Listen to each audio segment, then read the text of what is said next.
Hello മൊയ്തുക്കാസ് വ്ളോഗിലേക്ക് ഒരിക്കൽ കൂടി എല്ലാവർക്കും സ്വാഗതം. ഇന്ന് നമുക്ക് പുതിയ ഒരു കാര്യം, ഒരു ചെറുതേനീച്ച കോളനി പിടിച്ച് കൂട്ടിലാക്കുന്ന കാര്യമാണ് കാണിച്ചു തരാൻ പോകുന്നത്. സീലിംഗിന്റെ മേലുള്ള ഒരു പൈപ്പിന്റെ ഉള്ളിൽ ചെറുതേനീച്ച കൂട് കൂട്ടിയിട്ട് നമ്മൾ അതിനെ പിടിച്ചിട്ട് സ്ഥിരമായി വളർത്താൻ പറ്റുന്ന ഒരു കൂട്ടിലേക്ക് മാറ്റുന്നതാണ് നമ്മൾ ഇന്നത്തെ വീഡിയോയിൽ ചെയ്യാൻ പോകുന്നത്. കാണാം. ഇത് കണ്ടോ, ഈ ഫിഷ് ടാങ്കിന് മുകളിലിരിക്കുന്ന ഈ പൈപ്പ്, നീളത്തിലുള്ള ഈ പൈപ്പ് ഏകദേശം 2.5-3 മീറ്ററോളം നീളമുണ്ട്. അതിനകത്താണ് നമ്മുടെ തേനീച്ചകൾ കൂട് കൂട്ടിയിട്ടുള്ളത്. കണ്ടോ, ഇതിനകത്താണ് തേനീച്ച കൂട് കൂട്ടിയിട്ടുള്ളത്. അതിൻ്റെ എൻട്രൻസ് ആണ് ഇത്. കണ്ടില്ലേ, ഇതാണ് അവരുടെ എൻട്രൻസ്. അതിൻ്റെ മറുവശം ഇതുപോലെ അവർ അടച്ചിരിക്കുകയാണ്. അവരുടെ പ്രൊപ്പോളിഷ് കൊണ്ട് അത് അടച്ചിരിക്കുന്നു, പശ കൊണ്ട് അടച്ചിരിക്കുകയാണ്. തേനീച്ച കൂടുകൾക്ക് സാധാരണ ഒരു വശത്തു നിന്ന് മാത്രമേ എൻട്രൻസ് ഉണ്ടാവുള്ളൂ. ഈ ഭാഗമാണ് അതിൻ്റെ എൻട്രൻസ്, മറുവശം അടച്ചിരിക്കുകയാണ്. ഇനി നമുക്ക് ഇതൊന്ന് കട്ട് ചെയ്ത് നോക്കാം. കട്ട് ചെയ്യുന്നതിന് മുൻപായിട്ട് നമ്മളിത് ഇവരെ പിടിക്കാൻ വേണ്ടിയിട്ട് ഇവരെ കുറച്ച് ഈച്ചകളെ നമ്മൾ പുറത്തെത്തിച്ച് ഈ ബോട്ടിലാക്കാൻ വേണ്ടിയിട്ട് തയ്യാറാക്കിയ ഒരു ബോട്ടിലാണ്. അതിൻ്റെ കീഴ്വശം കട്ട് ചെയ്തിട്ട് ഒരു നെറ്റ് വെച്ച് കെട്ടിയിരിക്കുകയാണ് അവിടെ, എയർ കിട്ടാൻ വേണ്ടിയിട്ട്. നമ്മളിനി ഇതിനകത്തുള്ള ഈച്ചകളെ നമ്മൾ ഈ കൂട്ടിലേക്ക് ആവാഹിച്ചെടുക്കുകയാണ്. ഓക്കെ, അതിൻ്റെ വായ്ഭാഗം മൂടി തുറന്ന് കൂടിൻ്റെ പ്രവേശന കവാടത്തോട് ചേർത്ത് വെച്ച് നമ്മൾ ഇതിലിങ്ങനെ തട്ടി കൊടുത്തു കഴിഞ്ഞാൽ ഈച്ചകൾ അതിൽ നിന്ന് പുറത്തേക്ക് വരും. പുറത്തേക്ക് വരുമ്പോൾ അവർ നേരെ ഈ ബോട്ടിലേക്കാണ് കയറുക. അങ്ങനെ നമ്മൾ ഈ ബോട്ടിൽ ടോപ്പിട്ട് മാറ്റി വെക്കും. ഇങ്ങനെ ബോട്ടിലേക്ക് നമ്മൾ ഈച്ചയാക്കി എടുത്ത് വെക്കുമ്പോൾ വളരെ ശ്രദ്ധിക്കണം. സേഫായ ഒരിടത്ത് തണലത്തേക്ക് മാറ്റി വെക്കണം. പിന്നെ അതിന് നല്ല എയറേഷൻ കിട്ടാനുള്ള സംവിധാനമൊക്കെ ചെയ്തിരിക്കണം. ഇപ്പോഴത് നമ്മൾ ആ പൈപ്പ് കട്ട് ചെയ്തു. നമുക്കിപ്പോൾ ഇതിനകത്ത് എന്താണ് എവിടെയാണെന്നുള്ളത് ഒരു ഐഡിയ ഇല്ല, കാരണം ഇത്രയും ലെങ്ത്തുള്ള പൈപ്പല്ലേ.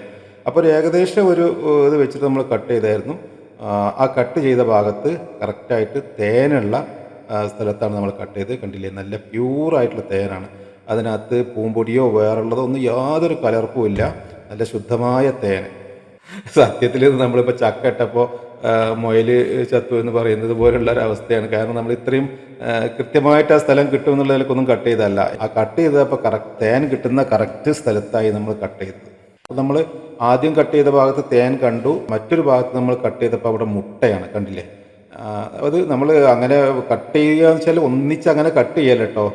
വളരെ സൂക്ഷിച്ച് ഇതിൻ്റെ ഉള്ളിലേക്ക് ബ്ലേഡ് ഇറങ്ങാത്ത രീതിയിൽ പൈപ്പ് മാത്രം കട്ടാവുന്ന രീതിയിൽ വളരെ സൂക്ഷിച്ച് 3 ഭാഗം കട്ട് ചെയ്തിട്ട് ഇങ്ങനെ ഒടിക്കുകയാണ് ചെയ്യുന്നത്.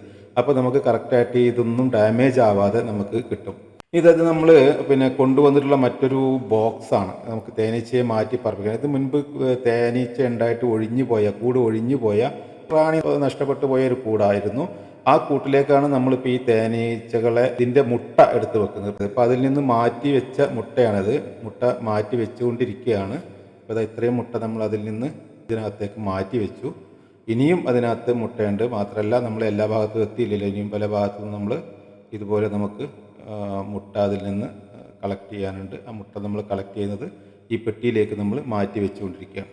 ഇത് എനിക്ക് എല്ലാ ഭാഗവും ഒരേപോലെ കൃത്യമായിട്ട് എടുക്കാൻ പറ്റുന്നില്ല കേട്ടോ. അതിനുള്ള ചില സാങ്കേതിക ബുദ്ധിമുട്ടുകളുണ്ട്. അപ്പോൾ അതുകൊണ്ട് കൃത്യമായിട്ട് എല്ലാം നമ്മൾ കട്ട് ചെയ്യുന്നതും മറ്റും ഒന്നും നിങ്ങൾക്ക് കാണിക്കാൻ പറ്റുന്നില്ല. ഏകദേശം നിങ്ങൾക്ക് ഊഹിക്കാവുന്നതാണല്ലോ. പിന്നെ ഞാൻ പറയുകയും ചെയ്തു അതെങ്ങനെയാണ് കട്ട് ചെയ്തിരിക്കുന്നത് എന്നുള്ളത്. കണ്ടോ, കുറേയധികം മുട്ട ഇപ്പോൾ നമുക്ക് അതിൽ നിന്ന് കിട്ടിയിട്ടുണ്ട്. പക്ഷേ അതിൻ്റെ ഷേപ്പും ഘടനയൊക്കെ നോക്കുക. ആ പൈപ്പിൻ്റെ ഒരു ഷേപ്പിലാണ് മുട്ട. സാധാരണഗതിയിൽ ഒരു സൗകര്യമുള്ള സ്ഥലത്താണെങ്കിൽ ഇവരിങ്ങനെയല്ല മുട്ട ഇടുക. അത് അവർ ഒരു പില്ലറൊക്കെ ഉണ്ടാക്കിയിട്ട് ആ പില്ലറിലാണ് അവർ സ്ഥാപിക്കുക, മുട്ട, തേന്, പൂമ്പൊടിയൊക്കെ. പക്ഷേ ഇത്രയും ചെറിയൊരു പൈപ്പ് ആയതുകൊണ്ട് ഇതിനകത്ത് അവർക്ക് അതിനുള്ള സൗകര്യങ്ങളൊന്നുമില്ല. അപ്പോൾ അതുകൊണ്ട് ആ പൈപ്പിൻ്റെ ഒരു ഷേപ്പിൽ ആണ് ഇപ്പോൾ ഈ മുട്ടയൊക്കെ നമുക്ക് കാണുന്നത്. അപ്പോൾ ഞാൻ പറഞ്ഞതുപോലെ നിങ്ങൾക്ക് എല്ലാം വളരെ കൃത്യമായിട്ട് എനിക്ക് ഷൂട്ട് ചെയ്ത് കാണിക്കാൻ പറ്റിയിട്ടില്ല. അത് നമ്മൾക്ക് അടുത്ത ഇനിയൊരു കൂടി ഇതുപോലെ പിടിക്കുമ്പോൾ നമുക്ക് കുറേയും കൂടി കൃത്യമായിട്ട് കാണിച്ചു തരാൻ പറ്റുമെന്ന് വിചാരിക്കുന്നു. കണ്ടോ, തേന് ഇവിടെ നമ്മൾ മറ്റൊരു സ്ഥലത്ത് നമ്മൾ കട്ട് ചെയ്തപ്പോഴും ഇതുപോലെ കൃത്യമായിട്ട് തേനുള്ള ഒരു ഇതിലാണ് നമുക്ക് കിട്ടിയത്. നമ്മളിങ്ങനെ ഓരോ പീസ് ആയിക്കോളൂ. ഈ തേൻ ഇറ്റ് വീഴാൻ അടിയിൽ പാത്രം വെച്ചിട്ടുണ്ട് കേട്ടോ. ഇതിടക്ക് നമ്മളവിടെ കുട്ടികളുണ്ട്. ആ കുട്ടികൾക്ക് ഇങ്ങനെ കുറച്ച് അവരുടെ കയ്യിലേക്ക് അവർ ടേസ്റ്റ് ചെയ്യാൻ വേണ്ടി കൊടുത്താണ്. നല്ല വളരെ ശുദ്ധമായ തേൻ. കണ്ടില്ലേ നിങ്ങൾക്ക്, ഇനി ആ പാത്രത്തിലേക്ക് കാണിച്ചു തരാം. ഇത് കണ്ടോ, ആ പാത്രത്തിലേക്ക് നോക്കും, നല്ല പ്യൂർ തേനാണ്. അതിനകത്ത് പൂമ്പൊടിയോ മറ്റോ. ആ പാത്രം ഒരു ബ്ലാക്ക് കളറിലുള്ളതായിപ്പോയി, അല്ലെങ്കിൽ നിങ്ങൾക്കത് കൃത്യമായിട്ട് കാണാമായിരുന്നു. അത്യാവശ്യം തേനുണ്ട് കേട്ടോ. അത്യാവശ്യം തേനുണ്ട്. ഈ ഒരു ചെറിയ പൈപ്പിലായിട്ട് പോലും പൈപ്പ് ലെങ്ത് ഉണ്ട്, എന്നിരുന്നാലും അവരതിൽ അത്യാവശ്യം തേനൊക്കെ നിറച്ചിട്ടുണ്ട്. അപ്പോൾ ഇതുപോലെ നീണ്ട ഒരു പൈപ്പിലായതുകൊണ്ട് തന്നെ നമുക്ക് ഇങ്ങനെ ഒരു സൗകര്യം, തേന് നമുക്ക് കൃത്യമായിട്ട് ഇവർ സെപ്പറേറ്റ് ആയിട്ട് തന്നെ വെച്ചിട്ടുണ്ട്. പൂമ്പൊടി വേറെ ഭാഗത്ത്, അത് ഇനി നമുക്ക് കാണാം, പൂമ്പൊടിയുള്ള ഭാഗത്തേക്ക് നമ്മൾ എത്തും. പൂമ്പൊടിയും തേനൊക്കെ വളരെ കൃത്യമായിട്ട് മാറ്റി തന്നെ അവർക്ക് ഓരോ ഏരിയയിൽ സ്ഥാപിക്കാൻ പറ്റിയിട്ടുണ്ട്. അത് ഈ പൈപ്പ് ഇത്രയും ലെങ്ത് ഉള്ളത് ആയതുകൊണ്ട് കൂടി ആയിരിക്കും എന്ന് നമുക്ക് ഊഹിക്കാം. ഇതിൻ്റെ ഈ ഭാഗത്ത് കണ്ടോ പൂമ്പൊടിയാണ്. പൂമ്പൊടി എനിക്ക് ആദ്യത്തിൽ കാണിക്കാൻ പറ്റില്ല, കുറേ എടുത്തു ഇന്ന്. അതാ കണ്ട ഈ പാത്രത്തിൽ കാണുന്നത് ഒക്കെ പൂമ്പൊടിയാണ്, നല്ല പ്യൂർ പൂമ്പൊടി. ഇവിടെ ഇതിനകത്ത് തേനോ വേറുള്ളതൊന്നും മിക്സിംഗ് ഇല്ല, കംപ്ലീറ്റ് പൂമ്പൊടിയാണ്. ഈ ഭാഗത്ത് നിന്ന് നമ്മൾ പൂമ്പൊടി കുറേ ഈ പാത്രത്തിലേക്ക് നമ്മൾ എടുത്തു. ഉണ്ടാവും ഇനിയും പൂമ്പൊടി, മറ്റൊരു ഭാഗത്ത് ഇനിയും പൂമ്പൊടി കുറേ ഉണ്ട്. ഇതിനകത്തുനിന്ന് കുറേ പൂമ്പൊടി കിട്ടി, ഇതൊക്കെ ചെറിയ തേനിൻ്റെ അംശമുണ്ട്. പിന്നെ ഇതെടുക്കുമ്പോൾ നമ്മൾ ഇതിൽ നിന്ന് ഉടയാത്ത കുറച്ച് പൂമ്പൊടിയും പിന്നെ ലേശം തേനും പുതുതായിട്ട് നമ്മൾ ഈച്ചയെ പാർപ്പിക്കുന്ന, അപ്പോൾ നമ്മൾ മുട്ടയൊക്കെ മാറ്റി വെച്ച പെട്ടിയിലേക്ക് വെച്ച് കൊടുക്കും. തേനെന്ന് പറയുമ്പോൾ നമ്മൾ അതിൻ്റെ ആ കുടം പൊട്ടാത്ത, ഇതുപോലെ നമുക്ക് ആ കറക്റ്റായിട്ട് കിട്ടുന്ന ഉടയാത്തത് വേണം നമ്മൾ പുതിയ മുട്ടയുടെ കൂടെ അല്ലെങ്കിൽ പുതിയ കൂട്ടിലേക്ക് വെച്ച് കൊടുക്കാൻ. അല്ലെങ്കിൽ അത് പൊട്ടി ഒലിച്ച് കഴിഞ്ഞാൽ ഉറുമ്പും മറ്റൊക്കെ വന്ന് നാശാവാനുള്ള സാധ്യത കൂടുതലാണ്. പിന്നെ അപ്പോൾ ഇതുപോലെ നമ്മൾ ഉടയാത്തത്, ഇത് പൂമ്പൊടിയാണ്. ഇതുപോലത്തെ ലേശം പൂമ്പൊടിയും അതുപോലെ ഇങ്ങനെ ഉടയാത്ത തേനിൻ്റെ കുടങ്ങൾ എടുത്തിട്ട് അതും, അപ്പോൾ അത് കൃത്യമായിട്ട് നമ്മൾ പുതിയ കൂട്ടിലേക്ക് വെച്ച് കൊടുക്കുമ്പോൾ അത് ഉടയാത്തത് എടുത്തിട്ട് വെച്ച് കൊടുക്കുക. അല്ലെങ്കിൽ നമ്മളത് പുതിയ കൂട്ടിൽ പൊട്ടി ഒലിച്ച് കഴിഞ്ഞാൽ അതിനകത്ത് ഉറുമ്പും മറ്റൊക്കെ വന്ന് അത് കേടാവാനും പിന്നെ ഈ പൊട്ടി ഒലിച്ചതിൽ ഈ തേനീച്ചകൾ കിടന്ന് ചാവാനും ഒക്കെ സാധ്യതയുണ്ട്. കാരണം അവർ ചിറകും ഇതൊക്കെ അതിൽ ഒട്ടിപ്പിടിച്ച് അങ്ങനെയും സംഭവിക്കും. അപ്പോൾ അതുകൊണ്ട് നമ്മൾ അങ്ങനെ ഉടയാത്ത നല്ല പ്യൂറായിട്ടുള്ള ഇതുപോലെയൊക്കെയുള്ള സാധനം വേണം നമ്മൾ പുതിയ കൂട്ടിലേക്ക് വെച്ച് കൊടുക്കാൻ. നമ്മൾ ഇതിലിങ്ങനെ വെക്കുമ്പോൾ മുൻവശത്തായിട്ട് കൂടിൻ്റെ എൻട്രൻസിൻ്റെ ഭാഗത്ത് ഉള്ളിലായിട്ട് നമ്മൾ പൂമ്പൊടിയും തേന് കുറച്ച് പിറകോട്ടായിട്ടും വെച്ച് കൊടുക്കുക. മുട്ട ഏതാണ്ട് മധ്യത്തിലും അങ്ങനെയുള്ള രീതിയിലാണ്. ഇപ്പോൾ ഇതാണ് ഇതിൻ്റെ എൻട്രൻസ്. ഈ ഭാഗത്ത് ഇതിനടിയിൽ ഇവിടെ ഞാൻ പൂമ്പൊടി വെച്ചിട്ടുണ്ട്. പൂമ്പൊടി രണ്ട് സൈഡിലും കുറേശ്ശെ പൂമ്പൊടി വെച്ചിട്ടുണ്ട്. നടുവിലായിട്ട് മുട്ടകൾ. എനിക്ക് തുടക്കത്തിൽ നിങ്ങൾക്ക് കൂട് ശരിക്കും കാണിച്ചു തരാൻ പറ്റിയിട്ടില്ല. അപ്പോൾ ഇതാണ് തേനീച്ചക്കൂട് അഥവാ തേനീച്ചപ്പെട്ടി എന്ന് നമുക്ക് പറയാം. ഇതിങ്ങനെ നെടുകെ പിളർന്ന് 2 പാർട്ടാക്കിയിട്ടാണ് നമ്മൾ ചെയ്തിട്ടുള്ളത്. പിന്നെ അതിൻ്റെ ഗുണങ്ങളും കാര്യങ്ങളൊക്കെ നിങ്ങൾക്ക് പിന്നീട് കൂടിനെ പറ്റി പരിചയപ്പെടുത്തുമ്പോൾ ഞാൻ കൂടുതൽ പറഞ്ഞുതരാം. പിന്നെ അതുകൂടാതെ ഇതിന് 2 പാർട്ടുണ്ട്. നെടുകെ നിങ്ങൾക്ക് കാണാൻ 2 പാർട്ടിഷൻ ചെയ്തിട്ടുണ്ട്. ഈ പാർട്ടിഷൻ എന്ന് പറയുന്നത് ഇതിൽ എൻട്രൻസിൻ്റെ ഭാഗം, അതായത് ഈ പ്രവേശന കവാടത്തിൻ്റെ ഭാഗം, അതിലാണ് ഇപ്പോൾ നമ്മൾ ഈ മുട്ടയും പിന്നെ ഇതൊക്കെ സ്ഥാപിച്ചിട്ടുള്ളത്. അതാണ് ഇതിൻ്റെ ബ്രൂഡ് ചേംബർ. അതിനകത്താണ് ഈച്ചകളും മുട്ടയും റാണിയും മറ്റുള്ള കാര്യങ്ങളൊക്കെ കൂടുതൽ അവിടെയാണ് റാണി മുട്ടയിടുക.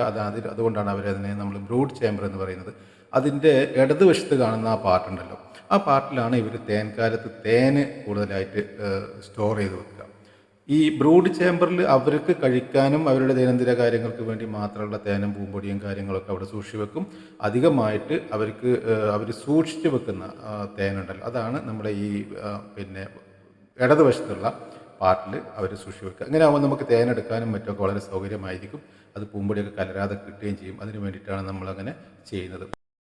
ഈ മുട്ടകളിൽ നിങ്ങൾക്ക് 2 കളറിലുള്ളത് കാണാം. ഒന്ന് കുറച്ച് ഡാർക്ക് ബ്രൗണിഷ് ആയിട്ടുള്ളത്, മറ്റേത് കുറച്ച് വൈറ്റിഷ് അല്ലെങ്കിൽ യെല്ലോയിഷ് ആയിട്ടുള്ളത്. ഈ നിറം കുറഞ്ഞ് കാണുന്ന, അതായത് വൈറ്റിഷ് അല്ലെങ്കിൽ യെല്ലോയിഷ് ആയിട്ട് കാണുന്ന മുട്ടകളാണ് കുറച്ച് പഴയ മുട്ടകൾ. അത് കുറച്ചുകൂടി മൂപ്പുള്ള മുട്ടകൾ. ഈ ഡാർക്ക് ബ്രൗണിൽ കാണുന്നത് ഇളയ മുട്ടകളാണ്. അത് വിരിയാൻ കുറച്ചുകൂടി സമയമെടുക്കും. ആദ്യം വിരിയുന്നത് ഈ കുറച്ചുകൂടി മൂപ്പെത്തിയ മുട്ടകളായിരിക്കും.